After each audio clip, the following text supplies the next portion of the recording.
এই মুহূৰ্তত আছো মই যোৰহাটৰ উপকণ্ঠ ভূঞাবস্তি অঞ্চলত আৰু এই ভূঞাবস্তি অঞ্চলৰ পৰিৱেশ আপোনাক প্ৰথমতে দেখুৱাবলৈ আগবাঢ়িছো গতিকে মই এঘৰ লোকৰ পাকঘৰৰ পৰা ওলাই আহিছো এই মুহূৰ্তত মই কথা কোৱাৰ আগতে ছবিখন সতীৰ্থ পাৰ্থই আপোনাক এবাৰ দেখুৱাই ল'ব আৰু সেই ছবিখন চোৱাৰ পিছতে আপুনি অনুমান কৰিব পাৰিব যে কেনে এটা পৰিৱেশও বৰ্তমান এই বান বিধ্বস্ত উত্তৰ পশ্চিম যোৰহাটৰ এলেংমৰা ভূঞাবস্তি হকাইখঙীয়া খুটিয়াপোতা হোলমৰা চেঙেলিয়াটি মজিয়াভেটি বৃহৎ অঞ্চলত কেনেধৰণে বানে সকলোকে এক প্ৰকাৰৰ তথৈবচ অৱস্থাৰ সৃষ্টি কৰিছে সেই ছবিখন মই অকণমান দেখুৱাবলৈ প্ৰয়াস কৰিছোঁ আৰু এই ধৰণৰ এটা পৰিৱেশে এতিয়া বিৰাজ কৰিছে ঘৰৰ ভিতৰত একাঠু এককাল পানী কেমেৰাটো পাৰ্থই ঘূৰাব আৰু তাৰ পাছতে মই পৰিৱেশ দেখুৱাবলৈ চেষ্টা কৰিম এই মুহূৰ্তত এইসকল ৰাইজ যথেষ্ট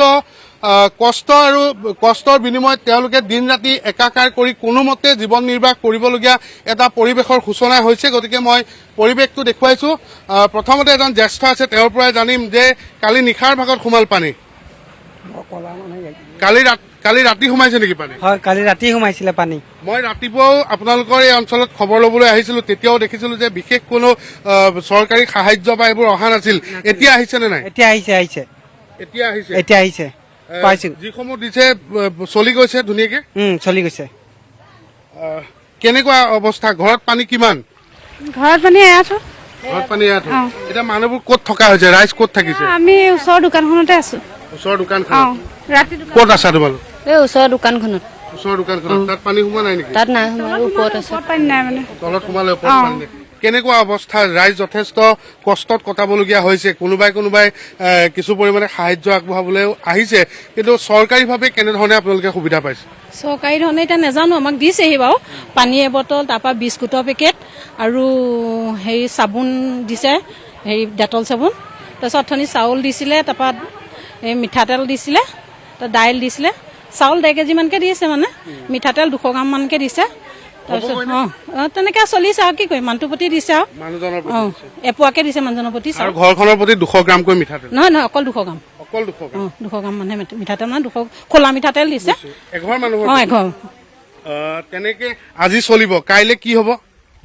মই পৰিৱেশ দেখুৱাবলৈ যত্ন কৰিছো যিমান পাৰো আৰু বিভিন্ন ঠাই আজি যোৰহাটৰ উপকণ্ঠ বহু ঠাই সতীৰ্থ পাৰ্থৰ সৈতে ঘূৰিছিলো আৰু প্ৰায়বোৰ ঠাইতে একেই অভাৱ অভিযোগ বিশেষকৈ পশু খাদ্যৰ ক্ষেত্ৰত কিন্তু এই মুহূৰ্তলৈকে জিলা প্ৰশাসনে বৰ বেছি ঠাইত খাদ্য যোগান ধৰিব পৰা নাই যাৰ বাবে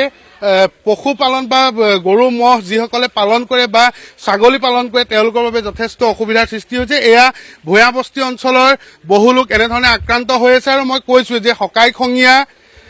ভূঞাবস্তি এলেংমৰা মজিয়াভেটি হোলমৰা চেঙেলিয়াটি এই বৃহৎ অঞ্চলবোৰত একে পৰিৱেশ এটা নামঘৰ দেখুৱাবলৈ এই মুহূৰ্তত পাঠৰ জৰিয়তে চেষ্টা কৰিছো নামঘৰত এগছি বন্তি জ্বলি আছে নামঘৰীয়াই কিছু সময়ৰ পূৰ্বে দবা কোবাই বন্তি গছি জ্বলাইছে আৰু ঈশ্বৰক প্ৰাৰ্থনা জনাইছে হে প্ৰভু এই প্ৰলয় সোনকালে শেষ কৰা এনেধৰণৰ এটা পৰিৱেশ এতিয়া প্ৰতিখন গাঁৱত চামলি খাদ্য সামগ্ৰী আহিছে কিন্তু সেয়া যথাযথ হোৱা নাই ৰাইজৰ উত্তৰ শুনিলে অনুমান কৰিব পাৰিছে গতিকে আৰু ইয়াৰ পিছত যি পৰিস্থিতিৰ সৃষ্টি হ'ব আচলতে সেই পৰিস্থিতিৰ সৈতে ৰাইজ কেনেকৈ মোকাবিলা কৰিব পাৰিব সেয়াও এটা ডাঙৰ প্ৰশ্ন যিহেতু এফালে এই যি পানী শুকোৱাৰ পিছত যি ধৰণৰ আচলতে ছালৰ ৰোগ বা অন্যান্য ৰোগসমূহে দেখা দিয়ে ইয়াৰ স্বাভাৱিক তাৰ কাৰণে স্বাস্থ্য বিভাগৰ ফালৰ পৰা কেনেকুৱা ব্যৱস্থা গ্ৰহণ কৰিছে সেয়াও লক্ষণীয় হ'ব তাৰ সমান্তৰালভাৱে খাদ্যবস্তুৰ আজিৰ দিনটোত দিয়াৰ পিছত কাইলৈ কেনেধৰণে খাদ্যবস্তু যোগান ধৰে বা এই ক্ষেত্ৰত কেনেধৰণৰ ভূমিকা গ্ৰহণ কৰে সেয়াও লক্ষণীয় হ'ব আৰু এয়া কেৱল ভূঞাবস্তি অঞ্চলত উপস্থিত হৈ মই এটা অঞ্চলৰ পৰিৱেশ দেখুৱাইছোঁ কিন্তু দিনৰ ভাগত এই বানপীড়িত আটাইবোৰ অঞ্চললৈ গৈ মই পৰিৱেশ কিছু নিজেই পৰ্যবেক্ষণ কৰাৰ চেষ্টা কৰিছিলো প্ৰায়বোৰ ঠাইতে ৰাইজৰ অভিযোগ যে বিশেষকৈ বিশুদ্ধ খোৱা পানীৰ অভাৱ হৈছে বিশুদ্ধ